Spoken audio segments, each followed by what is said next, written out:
Now, the topic in front of you is anti-partition movement.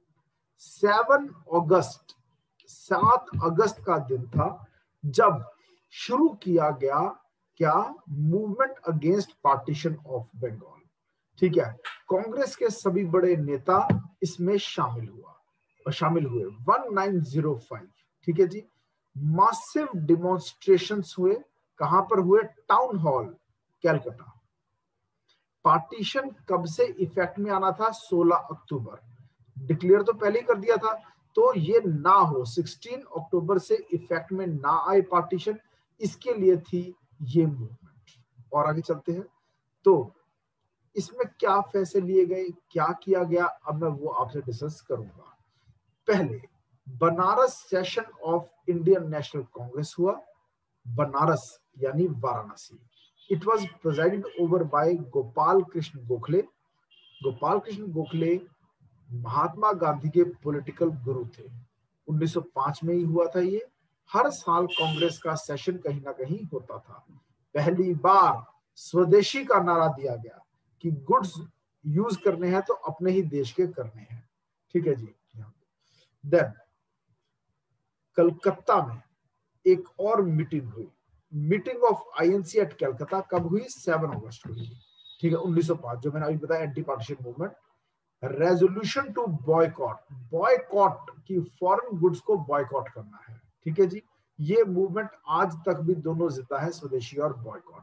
ये दोनों movements 1905 में शुरू हो गई। क्या था ये? ठीक है, एंटी पार्टीशन मूवमेंट से ही जन्म हुआ था इसका। मास मीटिंग्स होने लगी। ठीक है, ऑल ओवर बंगाल।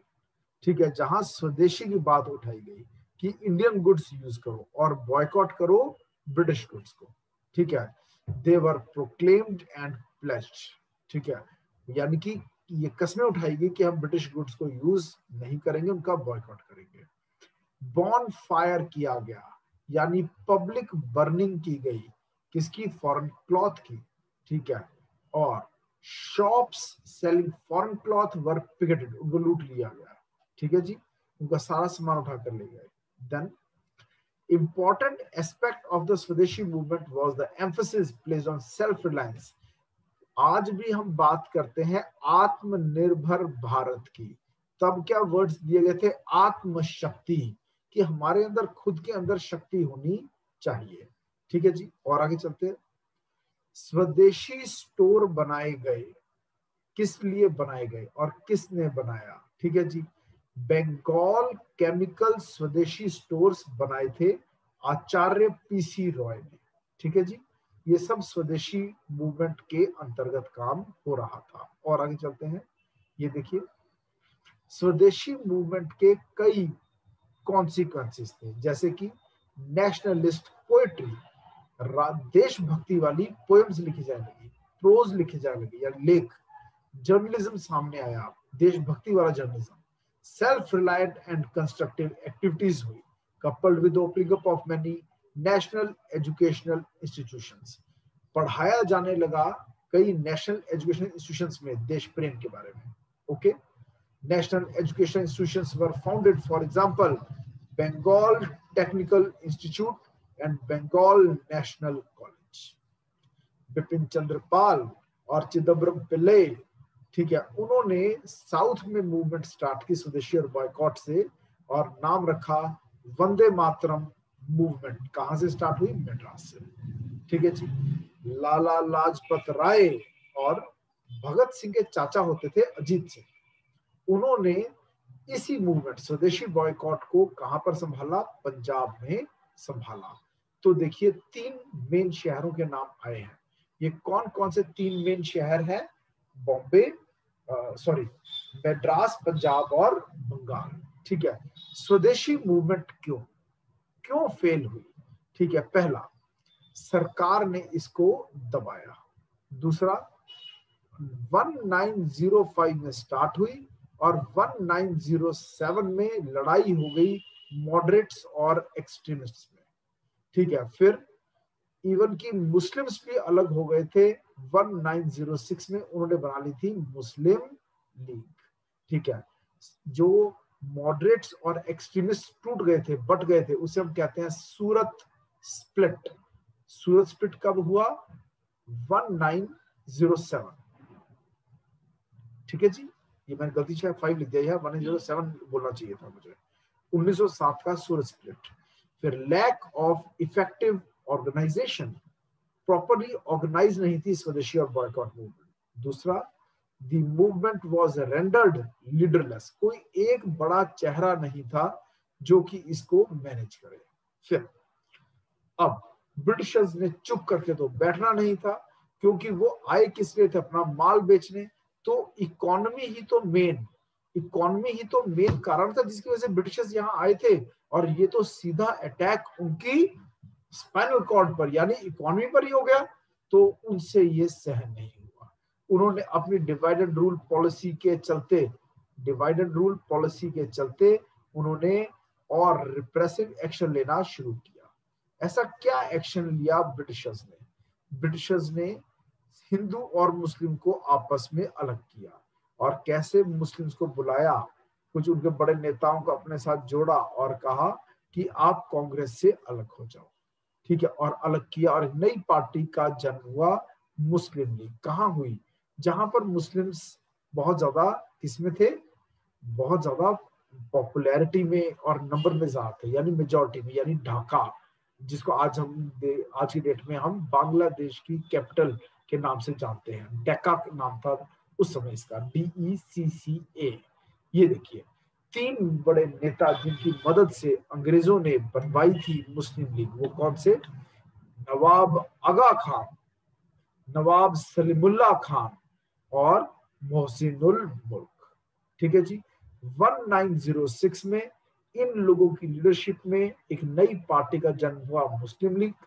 ठीक है, और इन्होंने कहा पार्टीशन ऑफ बंगाल बिल्कुल सही है, हम अंग्रेजों के साथ हैं। और इन्होंने अपोज किया स्वदेशी मूवमेंट को। ठीक है, demanded special safeguards for Muslim community and demanded separate electorate for Muslims, कि कुछ एरिया ऐसे होने चाहिए जिसको कि हम कह सकते हैं कि ये एरिया मुस्लिम्स का है, यानी मुस्लिम एरिया। वहां पर वोटिंग करेगा कौन? सिर्फ मुस्लिम्स। इलेक्शन में खड़ा भी होगा कौन? सिर्फ मुस्लिम। यानी हिंदुओं को, यानी नॉन मुस्लिम्स को वहां पर सेकंड क्लास की तरह से ट्रीट किया जाएगा, और मुस्लिम्स बनेंगे फर्स्ट क्लास। क्लियर? और आगे चलते हैं इसको। Now coming over to the next topic. 1906 में 1906 में कलकत्ता में सेशन हुआ कांग्रेस का। Dadabhai Naoroji the president of the session, यानी उस सेशन के प्रधान कौन बने? दादा भाई नौरोजी। ठीक है जी। और उन्होंने एक नारा दिया, स्वराज का नारा, यानी सेल्फ गवर्नमेंट का नारा, कि हम खुद राज करें, अंग्रेज हम पर राज ना करें। ठीक है, ब्रिटिशर्स भी चाहे राज, अभी तक पूर्ण स्वराज की बात नहीं हुई, सिर्फ स्वराज की बात हुई है। पूर्ण स्वराज की बात बहुत बाद में आई थी, जब जवाहरलाल नेहरू सिंह ने 1929 में। ठीक है जी। लाइक दैट ऑफ, जैसे यूके में, यूके के लोग खुद राज करते हैं, यूके के लोग खुद वोट करके अपना नेता चुनते हैं, तो वैसे ही हम भी वोट करके अपना नेता चुनेंगे। ठीक है, this was the goal of Indian people to bring about what in India? Swaraj, self rule. ये था 1906। 1905 में मैंने 3 बातें आपको बताई हैं। पहला, पार्टीशन ऑफ बंगाल। दूसरा, एंटी पार्टीशन मूवमेंट। और तीसरा, स्वदेशी एंड बॉयकॉट मूवमेंट। 1906 में मैंने आपको बताया है क्या? मुस्लिम लीग का बनना। यहां तक आप कोई क्वेश्चन पूछना चाहते हैं तो आप पूछ सकते हैं, एनी क्वेश्चन, नहीं तो मैं क्वेश्चन पूछूंगा आपसे फटाफट। Coming over to the next topic, in front of you is the next topic now, और ये टॉपिक आपके सामने है, और वो है सूरत स्प्लिट। ये देखिए, सूरत स्प्लिट में क्या हुआ? मॉडरेट्स और एक्सट्रीमिस्ट्स के डिफरेंसेस इतने बढ़ गए कि वो अलग अलग हो गए। ठीक है, जो एक्सट्रीमिस्ट थे, यानी गर्म दल के नेता, ठीक है, जो कि नॉन वायलेंस के खिलाफ थे, वो वॉलेंट मीन्स भी अडॉप्ट कर लिया करते थे। वो थे लाल बाल पाल, लाला लाजपत राय, बाल गंगाधर तिलक और बिपिन चंद्र पाल। ठीक है जी। और दो ग्रुप्स में बट गई कांग्रेस। ठीक है जी। कहां बटी? सूरत। सूरत कहां है? गुजरात में। कब बटी? 1907। ठीक है। मॉडरेट्स के लीडर थे गोपाल कृष्ण गोखले और एक्सट्रीमिस्ट के लीडर थे लाल बाल पाल। ठीक है जी। मॉडरेट्स कहते थे mild constitutional reforms, economic reforms, economic relief, administrative reorganisation and protection of civil rights, ये प्यार की भाषा बोल रहे थे। जहां एक्सट्रीमिस्ट वो पूरी तरह से डिससेटिस्फाइड थे। किससे डिससेटिस्फाइड थे? मॉडरेट्स की अचीवमेंट से। और उन्होंने ये कहा कि they realized that the true nature of British was exploitative। वो भारतीय लोगों को केवल एक्सप्लॉइट ही कर रहे हैं। ठीक है। और एक्सट्रीमिस्ट के भी आगे तीन ग्रुप्स थे। ठीक है। पहले तो मॉडरेट्स और एक्सट्रीमिस्ट अलग हो गए, फिर एक्सट्रीमिस्ट के भी आगे तीन ग्रुप थे। ये एरिया वाइज थे।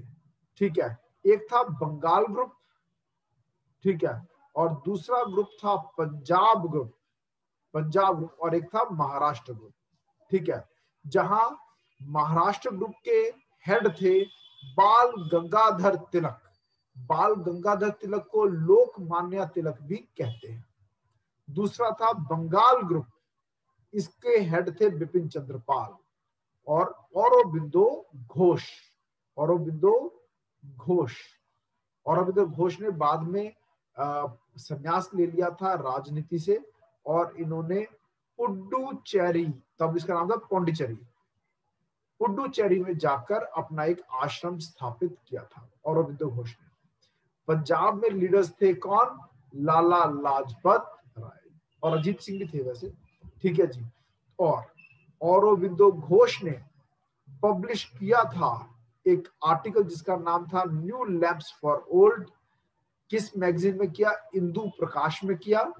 कब किया? 1954 से 1954-94 तक ये मैगजीन चली है। It was the first systematic critic of moderates. Moderates के खिलाफ लिखा जाता था इसमें। मैगजीन का नाम इंदु प्रकाश और उसके आर्टिकल्स क्या? New lamps for old. Clear?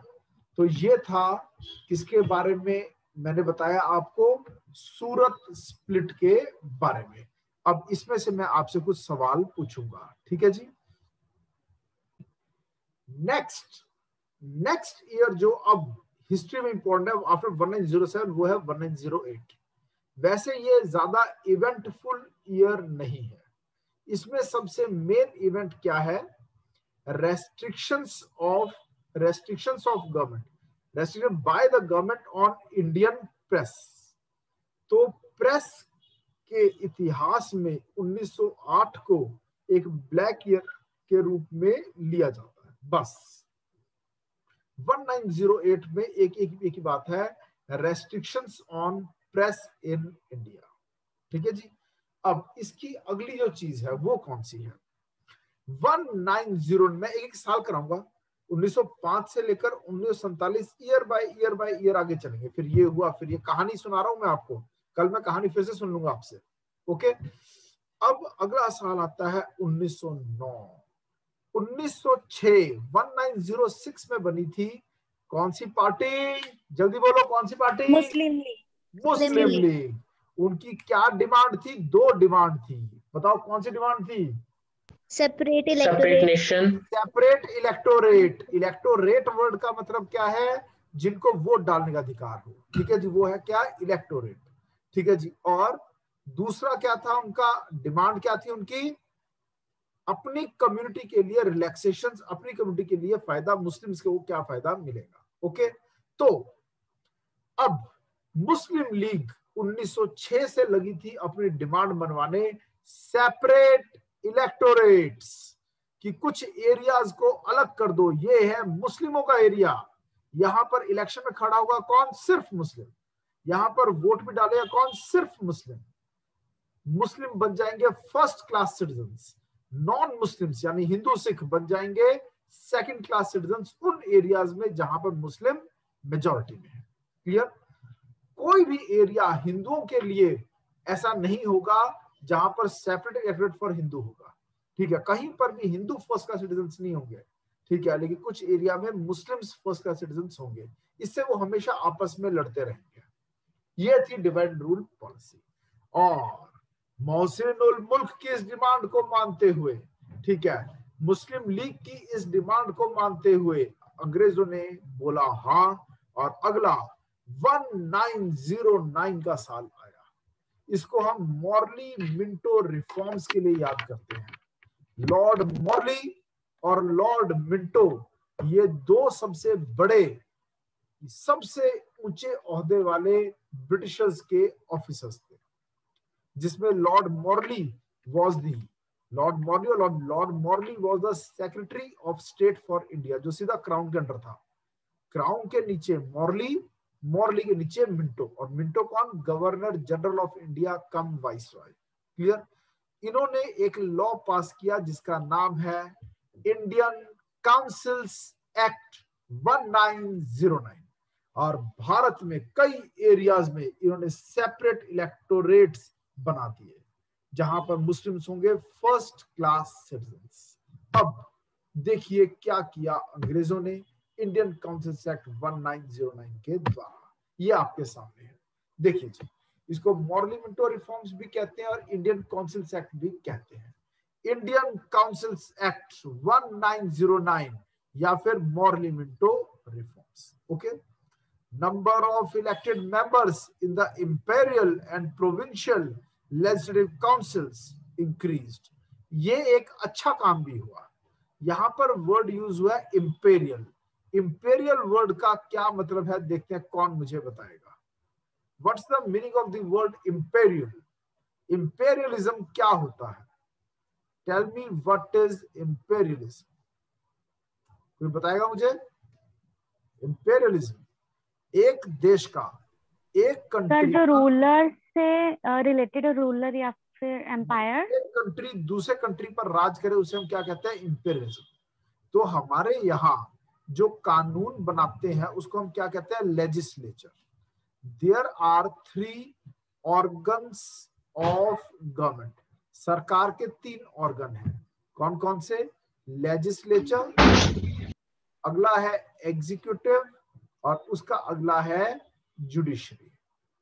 तो लेजिस्लेचर तब 2 लेवल्स पर होता था, अब भी 2 लेवल्स पर है, ठीक है जी। और ये 2 लेवल्स कौन से?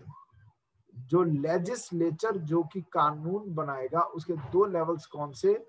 आज की डेट में है सेंट्रल लेवल और स्टेट लेवल। वैसे सेंट्रल लेवल से बेटर वर्ड है यूनियन लेवल और स्टेट लेवल। तब स्टेट की जगह पर वर्ड यूज होता था कौन सा? प्रोविंस। कहते थे प्रोविंशियल लेजिस्लेचर। जैसे आज जो हरियाणा, पंजाब, ये स्टेट्स हैं, तब होता था पंजाब प्रोविंस, बंगाल प्रोविंस, हिंदी में कहते थे प्रांत, बंगाल प्रांत, ठीक है। और यूनियन को तब इंपेरियल या सेंट्रल, बाद में नाम रखा गया central legislative council, central legislative council, जिसको आज की डेट में हम पार्लियामेंट कहते हैं, जिसको आज की डेट में हम क्या कहते हैं? पार्लियामेंट। तब कहते हैं सेंट्रल लेजिस्लेटिव काउंसिल। इसमें 2 हाउसेज हैं आज की डेट में, लोकसभा, राज्यसभा, तब एक ही हाउस था। और इस नाम से पहले वाला नाम क्या था? सेंट्रल लेजिस्लेटिव काउंसिल से पहले क्या नाम था? Imperial legislative council. क्या नाम था? Imperial, imperial legislative council. Imperial यानी हम राज कर रहे हैं तुम पे, कंट्री, सॉरी काउंसिल लिखा था यहां मैंने, काउंसिल, इंपेरियल लेजिस्लेटिव काउंसिल। बाद में नाम चेंज किया गया था, ठीक है जी। और आगे चलते हैं, ये देखो, separate electorates introduced for Muslims. ये कारण है कि हम लॉर्ड मिंटो वन को हम फादर ऑफ कम्युनल इलेक्टोरेट मानते हैं। कम्युनल इलेक्टोरेट, भारत में कॉमनल इलेक्टोरेट लेके आने वाला बंदा कौन? लॉर्ड मिंटोवन। ये कौन था?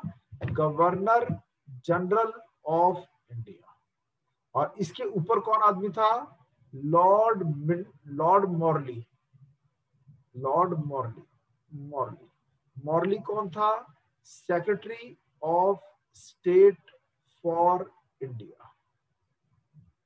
और इसके ऊपर कौन था? क्राउन। सबसे ऊपर क्राउन, याद कर लेना इस चीज को कि सबसे ऊपर ब्रिटिश क्राउन, ये कोई क्वीन होती थी, ठीक है जी। और उसके नीचे कौन? Secretary of state for India. और उसके नीचे कौन? Governor general. गवर्नर जनरल और वाइस रॉय एक ही आदमी हुआ करता था। समझ में आया? जहां पर तो राजा महाराजा अभी भी जिंदा है भारत में, जो भी पेंशन ले रहे हैं ब्रिटिशर्स से, उनसे डील करता था वाइस रॉय की कैपेसिटी में वही आदमी। और जहां पर राजा महाराजा नहीं है, डायरेक्टली ब्रिटिशर्स राज कर रहे हैं, वहां पर उसी बंदे का नाम होता था गवर्नर जनरल ऑफ इंडिया। उसका ओहदा ही होता था। क्लियर? और एक्सक्यूज मी सर, क्वेश्चन पूछिए। सर हमेशा जो क्राउन होता था वो क्वीन ही क्यों होती थी, कभी किंग क्यों नहीं होता था? पहले कभी किंग हुआ करता था, जैसे किंग जेम्स का जो समय था, ठीक है। लेकिन मैग्ना कार्टा के बाद से ना, मैं भी देख रहा हूँ क्वीन है। इवन की परसों I was discussing this thing, ठीक है, विद माई वाइफ। और मैंने सोचा था कि मैं इसको गूगल करूंगा, आपको बताऊंगा, करके लेक्चर में बता दूंगा, ठीक है जी। कि पहले कभी किंग होता है, किंग फिलिप, किंग जेम्स, लेकिन अब सिर्फ क्वीन ही होता है, ठीक है। तो अभी भी एक क्वीन, फिर अगली क्वीन, डायना की डेथ हो गई, तो अब जो क्वीन बनेगी उसके साथ कोई बहुत से रिश्ते नहीं चल रहे हैं राजघराने के, ठीक है। तो बड़ी इंटरेस्टिंग कहानी है, प्रिंसेस डायना वाली कहानी भी मैं आपको सुनाऊंगा, ठीक है। और तब मैं इसका जवाब दूंगा। इवन की परसों मैं और मेरी वाइफ इसी पॉइंट को डिस्कस कर रहे थे, पर अभी मैं इसका जवाब नहीं दे पाऊंगा, ठीक है जी। एक बार गूगल करके फिर कल फिर बताता हूँ आपको, होमवर्क देता हूँ, खुद गूगल करना इसको, ठीक है जी। क्योंकि सन 1600 में क्वीन एलिजाबेथ वन थी जिसने रॉयल चार्टर ग्रांट किया था ईस्ट इंडिया कंपनी को, तो वो भी क्वीन थी, आज भी क्वीन है।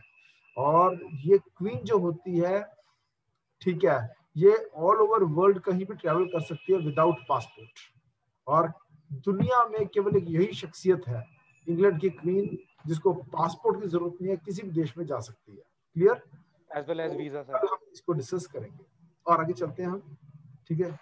तो अगली चीज ये है आपके सामने, ये देखिए,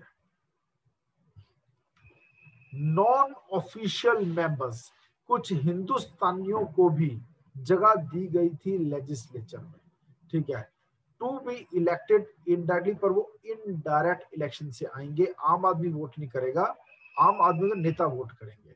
10 election introduced for the first time, पहली बार भारत में इलेक्शन का प्रावधान तो आया।